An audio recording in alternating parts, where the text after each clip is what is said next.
2012, it's our 9th year in business, and today we bring to you a pure river runner, the Zen. One thing I really like about the Zen is it's not a creek boat, it's not a play boat. It really is a river running boat.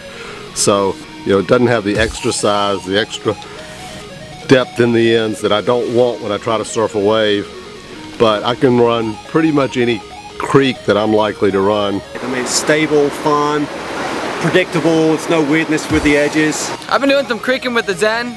It's been amazing. I've got it on the Raven Fork, the Green, now the Bear.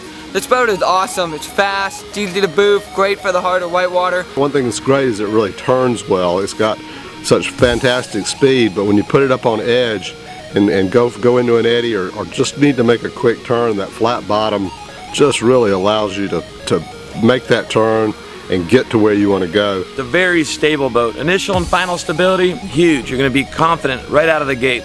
Really fast, has some great edges to carve in and out of eddies, and surprisingly really easy to boof. And just being able to see somewhere you want to go and say, yeah, I can get there in this boat. That's the biggest joy of the Zen. I had a huge smile on my face for the last hour. It's great. You'll be like, man, my river running experience has never been so fun. It's awesome. You got to try it.